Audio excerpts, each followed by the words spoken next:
Hello, lovely soulmates, and welcome back to my channel. Oh God, I don't know where to start from. I am so sorry for leaving you out here for so long. I'm very sorry. I promise you I am back now, and I promise to bring it hot to you. Like all the trending styles and all that and all the requests that you've been sending to me to recreate for you, or to illustrate for you. I've seen all your messages, all your texts. I really value those of you that reached out to me asking about what's going on. Marette, we've not been seeing you. What's going on? Like, I so much appreciate you reaching out, and I love you. Mwah. This is a special kiss for you. Thank you so much for reaching out to me. I promise that I'm back. Watch out for my videos Tuesdays and Thursdays every week. Yes, you are going to have it hot for me. I promise you that. Okay, so why are we here? I want to talk about this dress. When I made this post on my Facebook page, and it got a lot of reaction, a lot of interaction. And I said, okay. And fortunately, I recorded all the processes of making this lovely dress. Well, this dress was inspired from this particular style. Okay, not my mannequin, this style. Okay, it was inspired from here, and we ended up having this because we didn't want to like replicate everything the way it is. And because our fabric is just one fabric, we didn't want to mix the fabric. My client only wanted one color, and it turned out great. It was lovely. It's a lovely dress. She loved it. See her rocking a dress. So guys, I cannot wait to share with you all the details on how to make this gorgeous dress. All right, let's move straight to the drafting table, okay? Welcome back to the table. So we are going to kick off in our drafting. So the first thing I did is to put in my margin and make my basic pattern, okay? The basic pattern is usually your template. From there you can transcend to any other dress pattern that you want to make.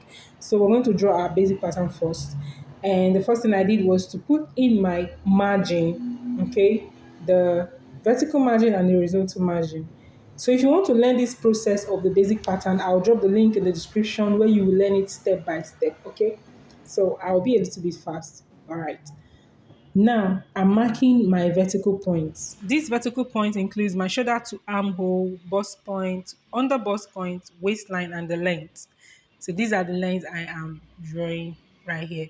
So next we're going to create the armhole curve. The armhole curve is found by imputing your shoulder measurement on your shoulder line and your armhole line. Look for the midpoint of your armhole line, then create your curve.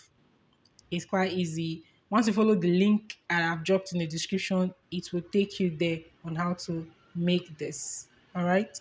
So next we are finding our neckline. This is the basic neckline. From here, I can adapt to any other kind of neckline that I want later. Okay. And we'll find our shoulder slant. All right. Next, I'll just find the basic outlines. All right. So I decided to label before continuing.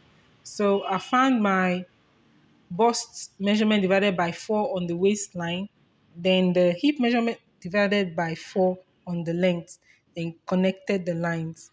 Next is to find our dart point. Your dart point is your bust span, which is nipple to nipple point. You find it and square up the line. So when you're done, next we are doing our dart intake. All right.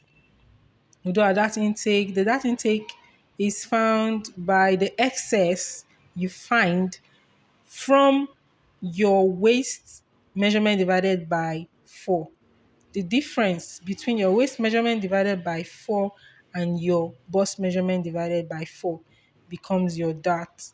I squared up the dart to the waistline and to the under bust line. Okay, so I found the dart for the under bust. Next is to find the dart on the waistline, and when I was done with that, I connected the lines. Okay, all right, and I went ahead to cross check my darts to make sure I have the accurate dart intake there. Then the figure I have left, I will be using it for the snatching on the waist side, because I don't want to take more than this dart that I have here. You can see that the dart is straight all the way from the under bust to the waistline. Okay, I I purposely did that because I want to have a straight line dart there. Then whatever that is left to make up the line, I add it back to the side. Okay. Then if I still have excesses to take out from the waistline and the under bust, I took it out from the inside. So the part for the length, that's the length part, the last line you're seeing down there, which is close to the hip area, has the excess. So I had to take it out of the line and square this up to find my curve for the side. After that, I took my side dart, connected to the bust point, found my bust radius. Okay, this radius will be used later, but before then, marked the shoulder divided by 4. This point will be my guideline to connect my darts. Okay, my over bust dart. Okay, so I marked my bust radius on the over bust dart to indicate where I will be stopping, because I want the dress to be a decent dress to some extent. Yeah. So looking for the over bust dart is the next point, and to do that you mark 1.5 inches on both lines, so 3/4 on both sides of this line that you I have my arrow on. Okay, I actually lost the footage on that. Then connect the neckline that I want. So remember I told you that I can alter my neckline at any point. So I went ahead to mark this neckline needed for this pattern. Okay. Then connected the under bust line. Now this under bust line, there's a kind of a curve that looks like a corset kind of curve, but it's not corset. It does not connect straight to the neckline, just a little bit away. So I just connected it straight to the bust point, then shaded my darts. This will be cut out later. Okay. So at this point, we are almost done with the front. Okay. Remember, this is a sleeveless dress. So we're going to connect our dart to the shoulder line, then determine the kind of hand is going to have at that shoulder line area.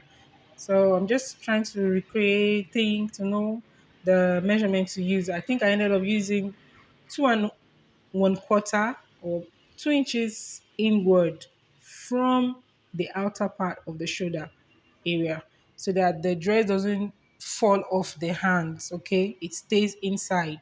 So that's why I marked that inward. Then that's not all, because we have a connecting line there. There's a line. All right, we need to separate, we need to detach that yoke area. So I call this the yoke area now. Detach the yoke from the main outfit. It will be attached back later. Okay. So I use my dart as my guideline, the darts on the over bust as the guideline to find this. You just have to use your creative and apply some wisdom, especially when you want to create or recreate something that someone has already created. All right, that's for the front. Let's talk about that of the back. So for the back, I went ahead to mark all the vertical points that are needed and found my center back. So that's my center back line coming on the vertical, then my points coming on the horizontal. So I found the shoulder line, the armhole line, waistline, and the length. Found my armhole curve. Okay, just like I said earlier, I will drop the link for you to learn this step by step. All right. So I found my armhole curve. The next is the neckline. We're going to be using the basic neckline for the back for now. We are going to go ahead to adapt this later. So when you're done with that, you do your shoulder drop. Next, on your hip line, okay, you mark your hip measurement divided by 4. On the waistline, you mark the chest measurement, that's the bust measurement divided by 4. Then connect your side line that way. Next, we are going to take in our darts.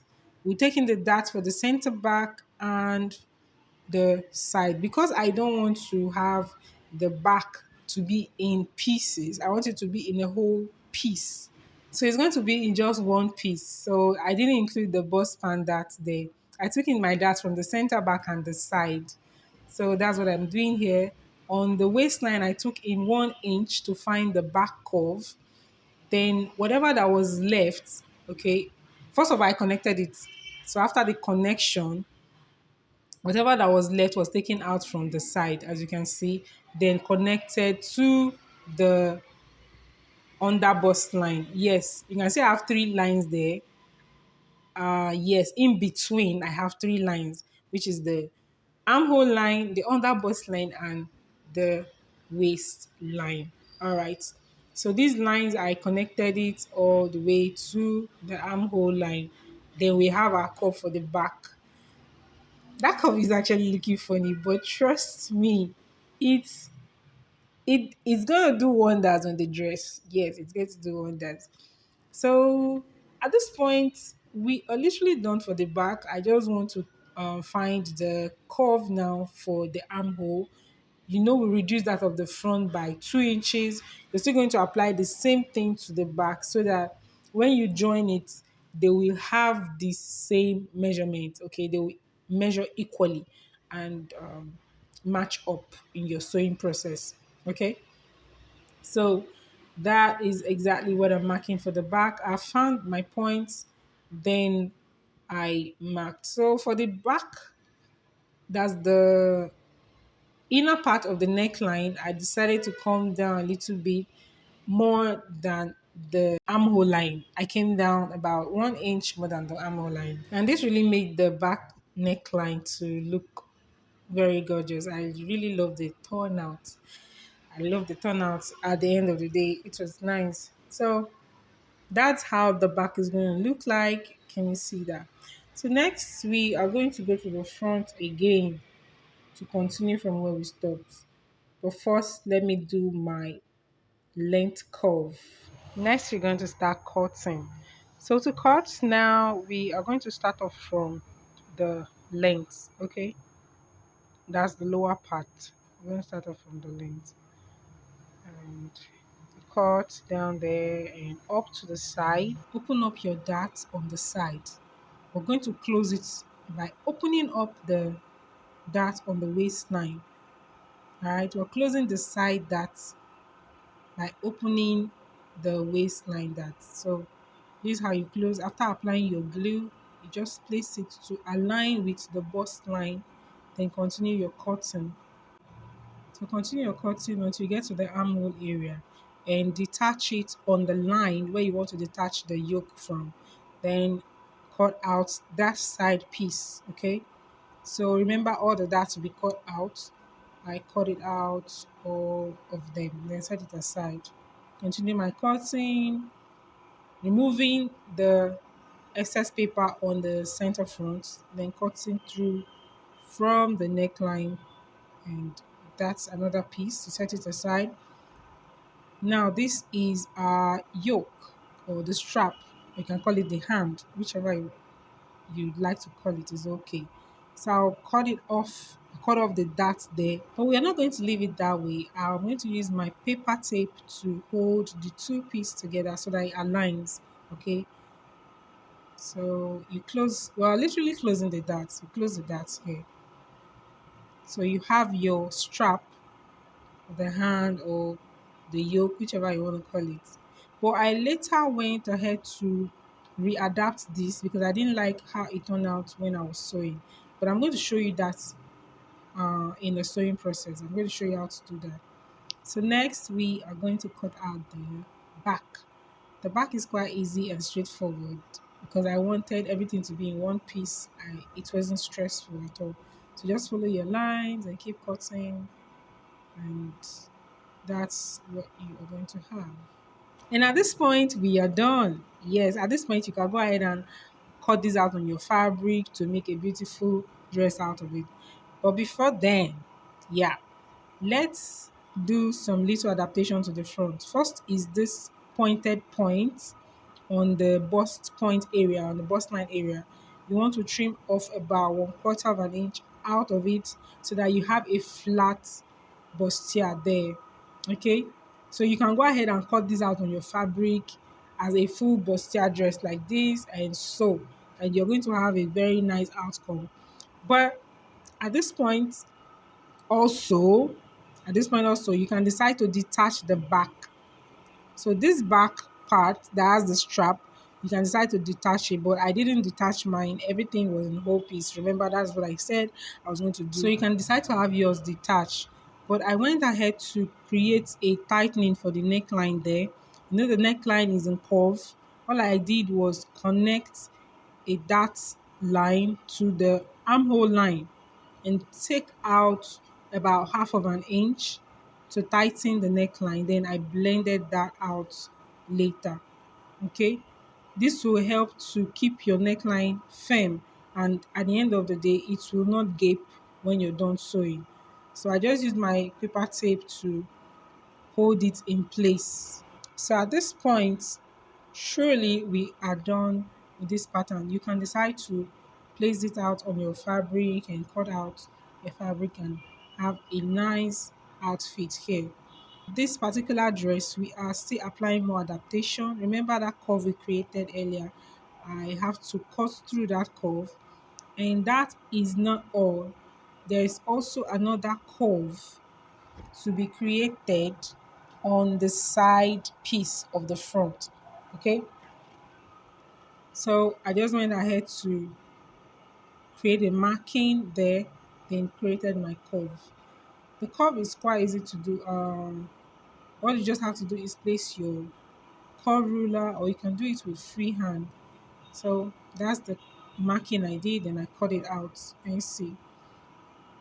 Now remember, I used a straight dart line. So this straight dart line, like I told you, I will explain later, is to bring the two pieces together on the lower part. So this will make my piece to be one whole piece. These two pieces becomes one whole piece on the lower part. Okay, it's almost looking like a corset. Yeah, but it's yeah, I can call it a corset because we separated the bustier from the bodies. For the back, I went ahead to remove about half of an inch from the center back area. This is to allow for the snatch effect. I'll be using rope on this dress. So we need to snatch. The rope will give the snatching effect and drags the body together. So you need to make the body measurement that you have for your pattern to be on a negative. Therefore, you have to reduce the back by 1 or 2 inches, depending on how much exposure you want for the back. So let's continue this tutorial in the next video. Thank you so much for staying to the end of this video. I hope you learned something today. Remember to give this video a thumbs up, subscribe to the channel, turn on the notification bell to always get notified when I post a new video. Also, drop a comment in the comment section. Let me know your thoughts. Until I come your way next time, this is Margaret Tiffany for Sew with Margaret. Bye.